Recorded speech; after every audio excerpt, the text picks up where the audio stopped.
And now joining us is Representative Allyson Schwartz, a member of the Budget Committee, a Democrat from Pennsylvania.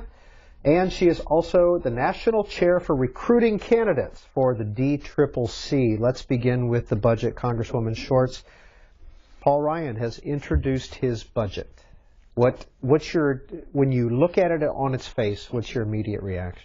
Well, it's more of the same, and actually it's much more of the same, if you want to put it that way, from what the budget the Republicans and led by Paul Ryan have introduced last year and are doing again. And we'll talk more about the specifics, obviously, this morning. But really, to me, a budget is really about our national priorities and our values. How we spend our money, how we make these decisions certainly tells you a lot about what our priorities are. And particularly at this challenging time, I think the three main goals, and I think this budget fails in all three of them, and that is to reduce the deficit in a fair and balanced way. This budget does not do that. It ignores the revenue side. It's all about spending cuts.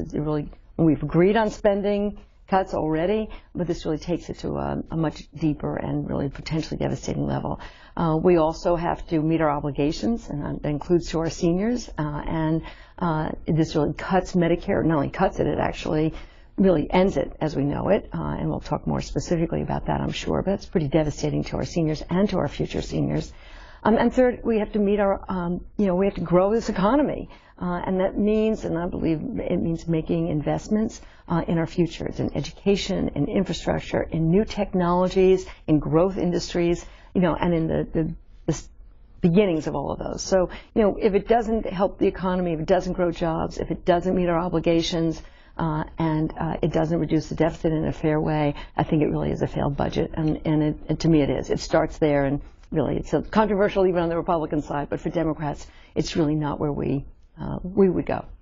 In the New York Times this morning, two charts comparing the party budgets. Here's the GOP proposal, here's President Obama's proposal on the right. Now, you can see the outlays is the dark black line, and the revenue is the gray line, which is below that. According to the GOP proposal, the Ryan proposal, deficit in 2016, $241 billion. The President Obama proposal, $529 billion for that deficit. Debt accumulated through 2022 under the Ryan budget, $3.1 trillion. Under the Obama budget, $6.4 trillion. Balance the budget by 2040, Paul Ryan. Balance a budget? No, under the President Obama. New revenues? No, and new revenues, $1.5 trillion over 10 years. And then you can go also, one other chart very quickly before we get a response, which is in yesterday's Wall Street Journal. And this was an op-ed that Paul Ryan wrote in the Wall Street Journal. And it has this chart here, charting the Republican and Obama budgets. It's sourced by the Office of Management and Budget and CBO. The current path would take us, according to this chart, up to 800, 900% debt as a share of GDP, and the GOP plan brings it back down to zero. Is the current path we're on sustainable? Oh, we have to reduce the deficit. Our deficits are annual, and of course that actually, every time we add to the deficit every year, it adds to the national debt. So yes, we both agree, Democrats and Republicans, that we have to tackle this deficit. The question is twofold: how quickly? The question is how. And I think the Democrats have been very clear that we have committed to spending cuts. We believe those spending cuts have to be in all aspects of the budget. Every part of the federal government can be more efficient and should be. We should demand more accountability, more transparency, more efficiency, and we certainly should start by cutting where we can, where we believe that there is the less of a priority, and we already agree on that. We've agreed to spending caps at $1.2 trillion over 10 years, and an additional over $1 trillion in through either a sequester or some other way to do it. So we've already committed to $3 trillion almost, and we would do more. The President's budget, and there'll be a Democratic budget next week, but the President's budget has talked about cutting the deficit in half in 5 years, so that's actually in 2014. That's pretty significant. But we also believe that we, again, have to deal with this in two ways. It can't all be done by spending cuts. Every responsible bipartisan commission says it cannot be done without some discussion and reality of revenues. We believe that's true. Republicans don't. They will do anything, any cuts, as deep as they can go, without responsibly considering revenues. And that's from the corporate side and from the wealthiest Americans. You know, we've had this discussion for the last year. Really, can the wealthiest 1% of Americans pay a bit more in taxes? They did under the Clinton years, and it was a really good economy where people made more money. And should we do it in a way that actually protects and grows the middle class in this country? If we don't do that, I believe that America will not be as strong as we should be. And the other major disagreement is, should we be making the kinds of investments that grow our economic competitiveness in a global marketplace, that grows the growth industries, new technologies, innovative sector, or do we walk away from that? And I'm talking about basic research, talking about making sure that the tax policy in this country and corporate America has not just oil and gas and the sort of traditional industries, but actually helps in the new technologies and new growth sectors. This is a major difference of opinion. I do think there are places where we agree. We do also agree that we have to tackle tax policy in this country, that we could simplify and what do you should think simplify about the his tax code. proposal for 10 and 25% tax, Well, again, and lowering the corporate income tax? Right. The president's already put out a sort of a grand scheme on corporate taxes and talked about bringing it down to 28%. That still takes, that really does eliminate, does so by eliminating special interest tax deductions. And there's some tough decisions in all that. To bring it down to 25%, first of all, understand there are no details in this Republican budget. You know, and even some of the numbers that you proposed, you put up there from CBO are really based on a lot of assumptions without a lot of detail. And I think that's a pretty dangerous way to go. We have to have some of the detail. Well, Americans want to see all of their deductions, particularly for home ownership, for saving for retirement, for being able to go to college. Do they want to eliminate all of those for the sake of that kind of cut? Again, we agree lower taxes is a good thing. We'd like to see some lower rates, generally speaking, particularly on the corporate side, business side. But again, we have to do this with some understanding about how this would affect growth in the future. So it's a contrast here, but I would be careful about some of those charts that are coming out without a whole lot of detail coming from the Ryan budget. Well, we want to take some calls. We'll talk about Medicare, and I'm sure our viewers will as well. But very quickly, the Democrats are coming up with their own budget as opposed to using President Obama's proposed budget. We will be using the president's budget. Obviously, we'll do a few tweaks in that as well, which we should. We're members of Congress. But it will create a stark contrast, I believe. Not in the decision about whether we should tackle the deficit, not in the decision about whether we can bring down and tackle some of these major issues, tax reform. We want to do that. We agree on that.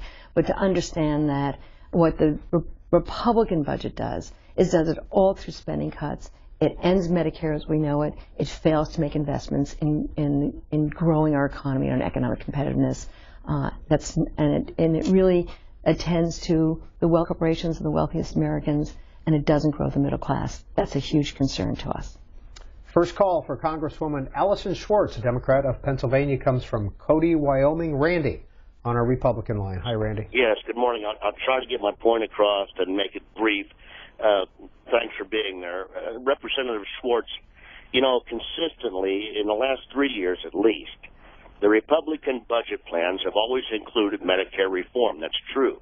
But it always included this caveat in that it wouldn't affect anyone that was 55 years and older. Yet the Democrats, and this budget is no different, that came forth from Representative Ryan the other day. This is no different. Yet the Democrats will lie by admission and never mention and scare old people to death that Medicare reform, as proposed by the Republicans, will affect them right now today, and that is not true, whereas Obamacare will cut a Medicare immediately, not in its entirety, but to a large degree, as much as maybe 40% to everyone right now. The Democrats, I still say, lie by omission. Will you, on the air, admit that the Democrats' proposal on the budget will not affect anyone over 55 years old concerning Medicare? I'll take your answer off the air. Thank you. Sure. Well, first, let me take the second part first, if I may, and that is when you say that we would cut Medicare. The fact is that we didn't cut Medicare, and some of the changes that we made in terms of reducing overpayments to insurance companies under Medicare Advantage, for example, actually was not a cut to Medicare at all. It really did reduce overpayments to insurance companies. And you should know that the Republican budget does the same. That $500 billion that you want to make sure we don't do what we've been doing in terms of cutting to insurance companies is in the Ryan budget. And actually, I think that's a good thing for us, not to be overpayments to insurance companies. And Medicare Advantage is still available to seniors. And you know, we did strengthen Medicare for current seniors. It is already happening. As you know, we're closing that donut hole, prescription coverage for seniors. We actually eliminated the copay for seniors for preventative services, that 20%. And we've actually done a lot to strengthen primary care for seniors. All things that I know, I hear from seniors they're pretty pleased about. The Ryan plan, the Republican plan, would repeal that strengthening of Medicare. They would take that away. You would no longer close the donut hole. You would no longer have greater access to primary care. In fact, that would happen. So we are absolutely correct in saying that what this Ryan Republican plan does is to weaken Medicare for current seniors. I think that's not a question because it will repeal some of that work that we did that's already current law. As you know, that's the goal. And as far as Medicare for the future seniors, yes, the major changes would take place for future seniors. That is true in the Ryan plan. But there's no question that once it goes in, should it happen, which we're not going to let it happen, it would already weaken Medicare for current seniors. And of course, since the goal on here is to really turn Medicare into a voucher plan, should they be even more worried about the deficit and the willingness to change Medicare for future seniors, there's no question we don't know whether they would actually inch up in terms of the age and it would affect current seniors. But let me be perfectly clear. This would weaken Medicare for current seniors, and it certainly would dramatically change by going to a voucher plan for future seniors. And third, and I'm sorry to make this a long answer, the cuts to Medicaid, which most Americans think is really mostly about poor women and children, and it is, but it also pays for most of the nursing home care in this country, and that's our fellow seniors, and they would block grant that to the states, cut it almost in half over a number of years. That would dramatically, and maybe in devastating ways, affect care to our current seniors as they age. Paul Ryan writes yesterday in the Wall Street Journal, absent reform, government programs designed in the middle of the 20th century cannot fulfill their promises in the 21st century. It is a mathematical and demographic impossibility, and we said so. That's from the Wall Street Journal. What do you specifically know yet what the Democrats will be proposing when it comes to Medicare, Medicaid, and those reforms beyond some reforms? Do you have a specific proposal? Well, let me say we passed a specific proposal that's in effect, that is moving ahead, and can be very significant in transforming Medicare in a way that protects guaranteed benefits. Again, one of the significant differences here between the Republican proposal and where Democrats are is the Republicans would no longer guarantee benefits and coverage for seniors. They would give you a voucher and say, you go buy it in the private insurance system. We're not going to guarantee benefits anymore. You want additional benefits, you've got to pay for it. Costs rise, you've got to pay for it as an individual senior. You don't have the strongest negotiating power, by the way, as a senior. You may have some pre-existing conditions. You might actually be pretty ill. Insurance companies are not really anxious for your business in that regard, so it's very risky. But what we have done instead is to say, let's deal with the issue of rising costs. It is not possible for us to continue to pay the levels of increases costs in healthcare. So we had to deal with the underlying causes of those health costs. Republicans don't tackle that at all. They say basically you're on your own, buy it from the insurance industry, get what you can get. The extra cost is on you, maybe up to $6,000 an individual senior and rising. What we do instead is we say we want to transform the way we pay physicians and hospitals and health institutions to really demand more value for our dollar, to make sure that they are providing more coordinated care, providing the necessary care, reducing errors and readmissions to hospitals. These are not small changes. We're really pushing the healthcare delivery system in this country, which is inefficient and fragmented in too many places, to be more efficient, to be more coordinated, to get the right kind of care to our seniors and really to all of us, particularly for those with really chronic diseases, serious chronic diseases, the most expensive people to take care of. Let's do a better job. Let's improve quality. Let's save lives. Let's save dollars. And we're talking about billions of dollars in savings. So we're already on that path, and understand with the Republican budget, they would undo all of that important work that's happening right now to get us to a place where all Americans can see cost containment, not just in Medicare, but across the healthcare system. Next call for Congresswoman Allyson Schwartz comes from Kalamazoo. Ralph is a Democrat there. Go ahead, Ralph. Yes, I just wanted to remind people about the overspending under the Bush administration and the Paul Ryan's votes during the Bush administration that completely obliterated the surplus, the Clinton surplus. Paul Ryan voted for the Iraq War. He voted for the both rounds of the Bush tax cuts. Paul Ryan voted for the expansion of the Medicare Part D, which was unfunded, which increased the deficit. And Paul Ryan voted for the TARP, the Troubled Asset Relief Program, in 2008. So it boggles my mind that Paul Ryan is considered a budget expert when he, under the Bush administration, just basically blew the deficit and national debt right out of the roof. Well, let me just say this is not just about Paul Ryan. This is the Republican budget, and the Republicans voted for almost every one of them last year. They'll vote for it again, and that vote for the Republican budget that's going to be voted on today in the Budget Committee and voted on the floor potentially next week. If they can reach agreement on the Republican side, there's still some disagreement there. But it is the Republican budget does do pretty serious damage, as I've been talking about, in terms of Medicare.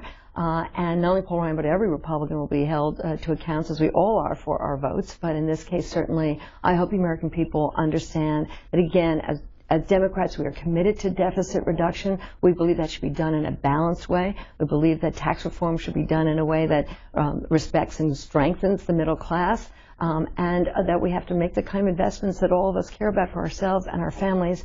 And yes, we have to protect Medicare. There are changes that we have to make in the delivery system, the payment reform. We have to reduce the rate of growth in costs under Medicare and across the healthcare system.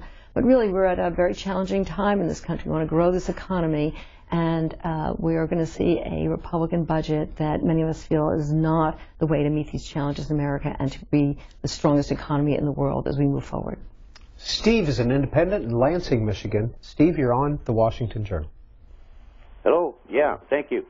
My question is pertaining to the Budget Control Act that the Senate put out last September that was signed in by both houses. And basically, Paul Ryan actually said that it's not the best deal, but 60% kind of went their way on tribal rules, what they wanted. And this is kind of how I'm looking at it. But this is supposedly the Budget Control Act, which is in law. So I don't know why Paul Ryan are coming up with another budget for 2013 when this budget was a 2-year budget. It was supposedly trying to eliminate any political arguments pertaining to going into the election, and another year after that whoever took office, that it wouldn't be another political issue after whoever did take the presidency. But so what is this Paul Ryan budget pertaining to Budget Control Act, which was signed last year? I think we got your point, Steve. Thank you. And actually, it's you are following this. So let me just say that, yes, there was agreement. This was the House Republican leadership and the White House and the Senate. And as we said, all right, we are going to agree on the spending caps already agreed to, but really on what the number would be in terms of how much more we would cut the deficit. The agreement was a little over $1 trillion, $1.04847, I think, and that was agreed to, and more than a handshake. You're right. We voted on it. And while we have to do appropriations bills for next year, not this year, the agreement was that, you're right, we would not have another sort of cliff. We would not create that sort of drama and angst and potentially shutdown of government. We would agree on what those numbers were going forward. And yes, you're right. Paul Ryan and the Republicans have already reneged on that agreement. They have said the 1.048, sorry, it's $1 trillion is not enough. They want to reduce it to 1.02, it's 8 or 7, reduce it a bit more. And of course, there's some Republicans who are saying that's good enough. We should go under $1 trillion. I guess agreement, passing a law isn't good enough, and it creates a bit more anxiety and difficulty in what is already not an easy time to get things done. I will tell you, to grow this economy, create some stability, you know, Americans, whether Republicans or Democrats or independents, they want us to get things done. They want us to find that common ground. We reached agreement. I think we should stick with that agreement and not begin to play with reducing those numbers by another 10, 20, 30, 40 billion dollars. That creates a lot of uncertainty, not good for our economy, not good for us being able to find that common ground. And as Allyson Schwartz just said, this is the New York Times lead editorial this morning, the Careless House budget. Very quickly, the New York Times writes, worst of all, it undermines a hard-fought agreement Democrats and Republicans made last August to set spending targets for 2013. Under pressure from House conservatives, Mr. Ryan cut nearly $20 billion from spending levels set in the debt ceiling pact, breaking faith with the Senate and potentially leading to a government shutdown this fall. Much of that reduction is likely to come from programs like Head Start, Pell Grants for college students, and state aid. 3 very quick tweets that have come in. This is Shorty. Future generations will do without social safety net in old age if they don't fight for it now. Fire this guy, meaning Paul Ryan, I believe. Face It says, stop the spending, raise the taxes.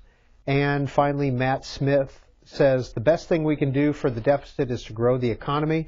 The best thing to spur growth, government spending. Next call for Allyson Schwartz comes from Yucaipa, California. Valerie, Republican line, you are on the Washington Journal. Yucaipa. Valerie. All right. Time to move on to Sarasota, Florida. Gordon, Independent line. Hi, Gordon. Hi, good morning. How are you doing? Please go ahead with your comment or question, sir. Representative, my congressperson is a car salesman. What's your educational and work experience background to make the comment that you can't balance the budget by cutting spending? That doesn't really hold any weight with me. And then secondly, you made speak in one sentence, you said the Republicans want to balance the reducing benefits to the seniors, and then in the next breath you stated that we can't sustain the current health spending. So which is it? Thank you. And who's your congressman, Gordon? Well, lost him. Right. So let me just say that first of all, that we have already agreed that we should cut spending.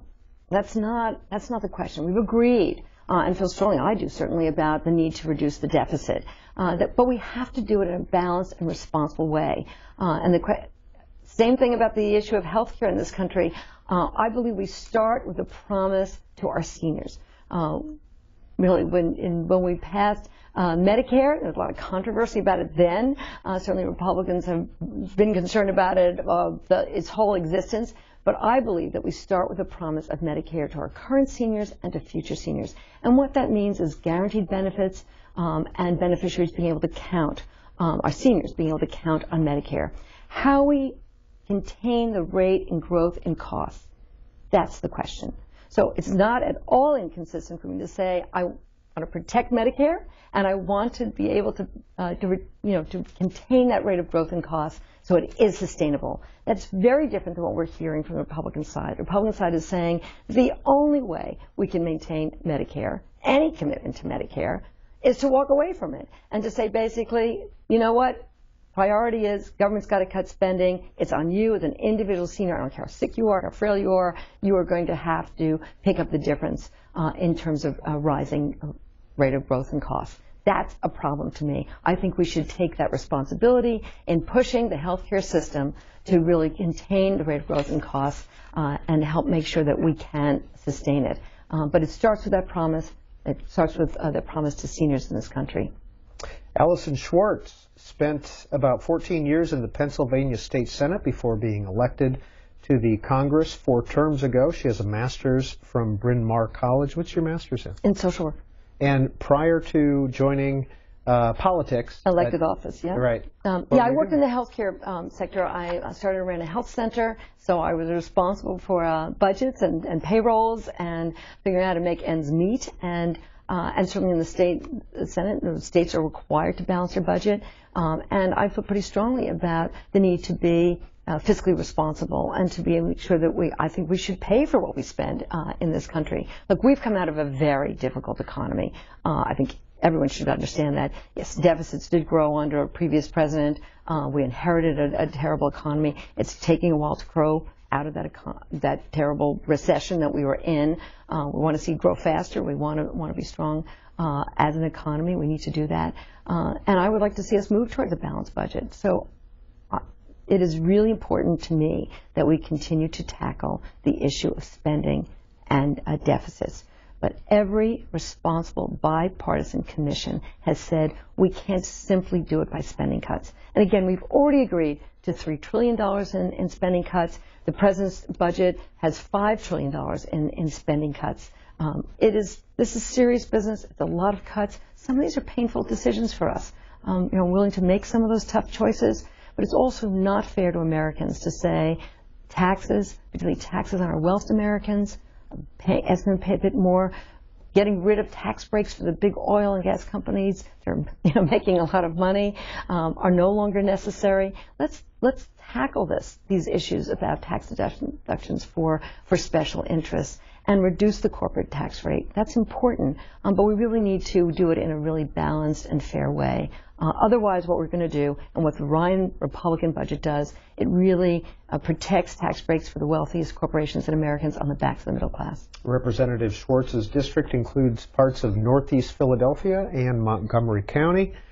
Ravenna, Ohio. Mike, Democrat, good morning. Yeah, good morning. I got a few questions here. Why did John Boehner walk away from the $4.9 trillion gift that he offered to John Boehner, and he just walked away from it and said there wasn't enough, I guess, whatever, and it proves that, the president was serious, and the Paul Ryan's plan is basically the same thing. They're saying there's not enough things in there pinpointing what he wants to cut and everything. And another thing with Social Security, I know the Republicans are dying to get their hands on that. They never liked it ever since it was implemented. I'd like to know if they do anything with this and they raise the age limit, are they going to mean test what a person does for a living? I mean, some people out there, me for one thing, have a hard job where I'm on my feet all day, lifting heavy pieces of steel and everything. I don't think a 70-year-old could do this, or even a 65-year-old could do it, and I'd just like to know if there's going to be any kind of, a look into what the person does for a living, and I'll go off here to listen to you. Thanks, Mike. Okay. Thank you for your question, and I can don't want to go back too far here in terms of the discussion and the almost agreement on what was considered like a big deal, which is really so that I will say the White House reached out and to Speaker Boehner. Had a lot of discussions, building off of, again, a very balanced approach to the way to get out of this deficit. It was a grand bargain. I actually was one of a little bit over 100 members of Congress who signed a letter calling on the Republican leadership and the White House and the Senate to do this sort of bigger the bargain, if you want to call it that, in terms of reducing the deficit through spending cuts and some revenue, to do it in a balanced way. It didn't happen. You're right, the House Republican leadership to walk away. My understanding was because there was just not enough support within the Republican conference to do that. I think that's unfortunate. One of our biggest challenges here is to tackle both immediate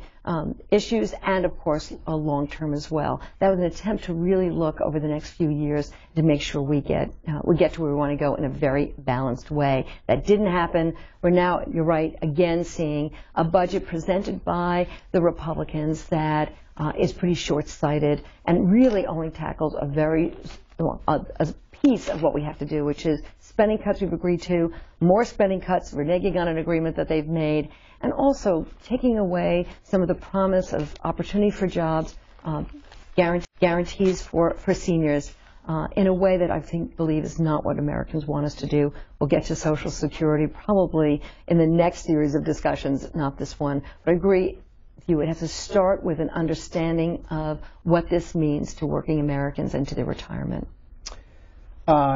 This tweet from James, we've gotten several like this. Can we hear details of the Democrats' plans to fix Medicare? Some people tuned in late, said what are the Democrats' plans, et cetera, if you sure. review that. On Medicare, and again, we also do believe that we should contain the rate of growth in costs. That's what some of this discussion is. Healthcare has been growing over the last decade. The costs have been growing over the last decade. Really double digits every year. So if you're talking about 8, 9, 10% a year, that's almost a doubling in the cost of health premiums. So a lot has been done. It's already in law that one protects seniors and the guarantees. That actually strengthens Medicare benefits for seniors around primary care and the prescription drug coverage, which of course gets pretty expensive for many seniors. That donut hole everyone knows about. So we strengthen Medicare for seniors.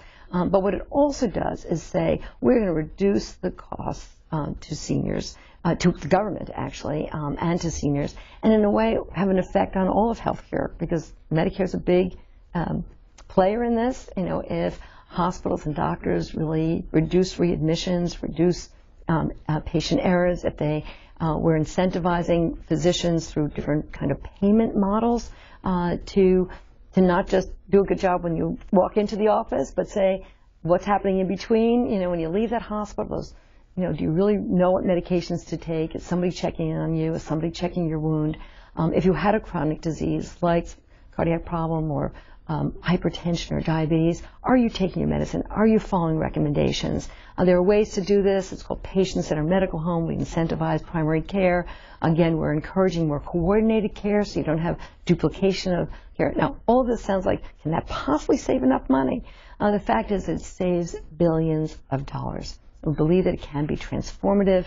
We need to not just have little models here and there, but scale it up across the board, make sure that Americans, seniors, and all Americans are getting the right kind of care, keeping people out of the ER, keeping people out of hospitals, can save billions of dollars for Medicare and for all Americans. And go on about some of the other changes here, but it is potentially transformative.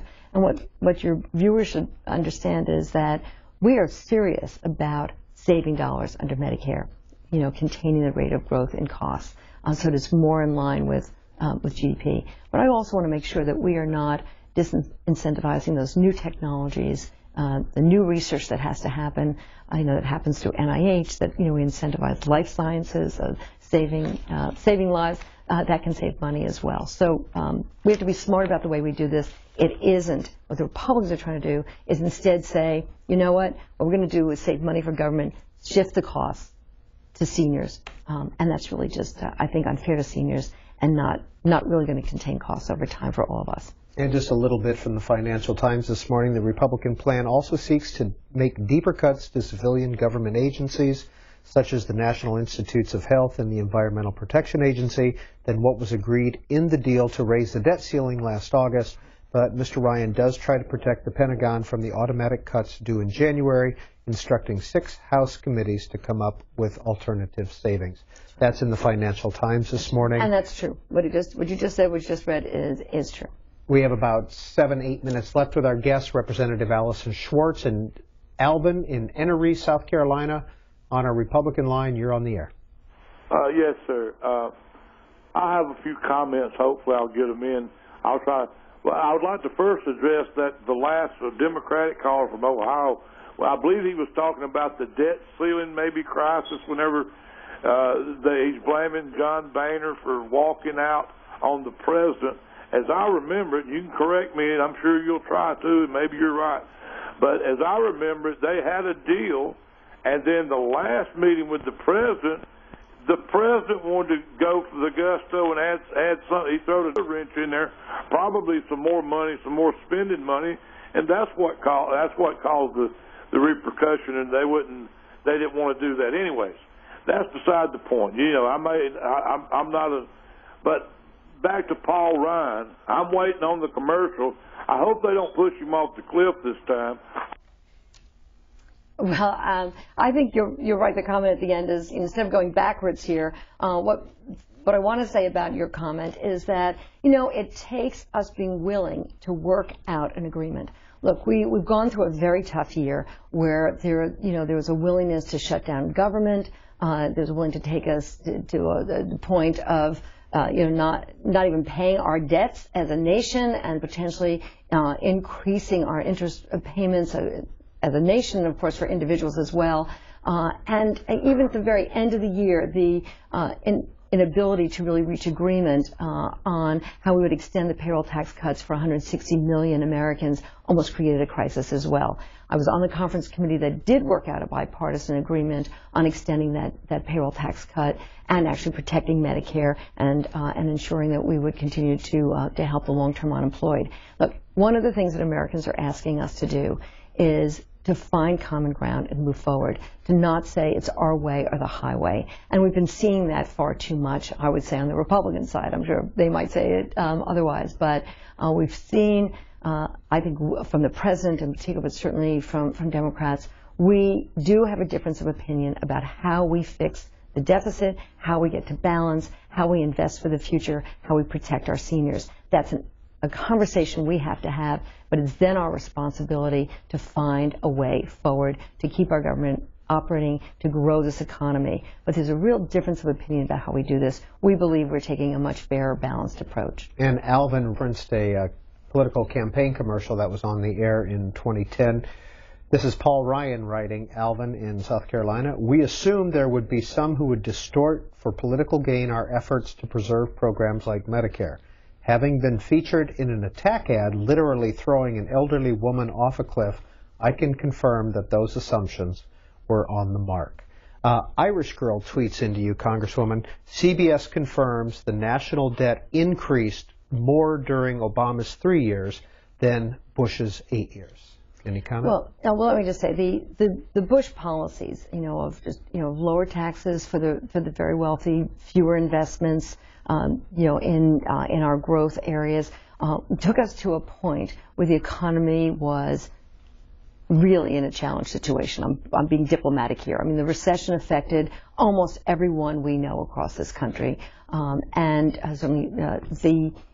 that was a crisis that this administration inherited. Made a decision that we needed to make some investments in to keep this government going, and some investments for the future, investments in education, infrastructure. Some of those roads and bridges and highways and broadband really put people to work and is doing what we have to do for our country. It doesn't happen just by itself, and it's worked. It's working. It is really important for us as Americans to understand that what our public investments, where we can work with the private sector, and is where we ought to go in terms of creating jobs for the future. But there is a role for us to play. And to have walked away and said, too bad, there's nothing we can do, it just would not have been, we would have gone into, I think every economist says it, right or left, Republican or Democrat, we would have been in depression, unlike the Great Depression, would have been even harder for us to get out of. So we're coming out of it. We're seeing job growth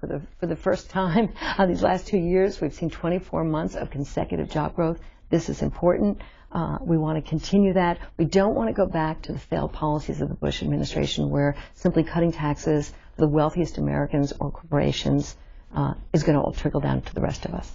Last call for Representative Schwartz comes from Oxnard, California. Will is a Democrat there. Hi, Will. Thank you. I think that the conservatives in America are just bound and determined to have the smallest number of people have the maximum amount of money, and everybody else is basically on their own. Now, for the Democrats, I think for the affordable health care, it would have been much better for us to train a good cadre of medical workers and have a universal single-payer healthcare system, eliminating the expenses of administrators and insurance companies. You know, you can keep the costs down if you optimize the care and make sure that people aren't selling equipment overpriced and things like that. And as far as the oil companies and the price of gas, if they would really look into Wall Street and do what they're supposed to do and look at speculation, don't let people buy gas just for the purpose of investment, but let people that are going to use this for the purpose they're going to use it, if it's for driving trucks, fueling planes, and things like that, or just keep it down where they can't just keep prices driven. Enron did that until they got caught. All right, Will, we got your points. Good. Well, both very good points. Let me quickly on the healthcare piece. One of the things I didn't get a chance to mention, you give me a chance to mention them, is that in the health law that exists today that the Republicans want to repeal, we have stronger oversight of those insurance companies, stronger regulation. We're requiring insurance companies to spend more of those premium dollars on health care, less on overhead and administration. As you probably know, Medicare is the least costly in terms of overhead and administration. That's important, though, to make sure that we actually make our premium dollars, our health care insurance dollars, are going to our health care. That's a part of the legislation that the Republicans would repeal. Making sure that we get the most for our dollars is extremely important, and it's something that I'm going to continue to fight for. On energy costs, look, we're all concerned about gas prices. Gas at the pump is something that I think I pay attention to, every one of my constituents pay attention to. But we are taking some important action in reducing our reliance on oil, certainly our reliance on foreign oil, opportunities around natural gas going forward. And we've gotten much more efficient, and we conserve much more. Our cars are being built to be more fuel efficient, and almost every appliance in our homes are built to be more efficient as well. So there's a lot that's already happening, more that we could do to make sure that there's less of a reliance on oil. But I also agree with you that the taxpayer dollars that are going to support our oil industries really are long overdue for those to be repealed. Representative Allyson Schwartz, Democrat of Pennsylvania, has been our guest to talk about budgetary matters. Well, coming up, our regular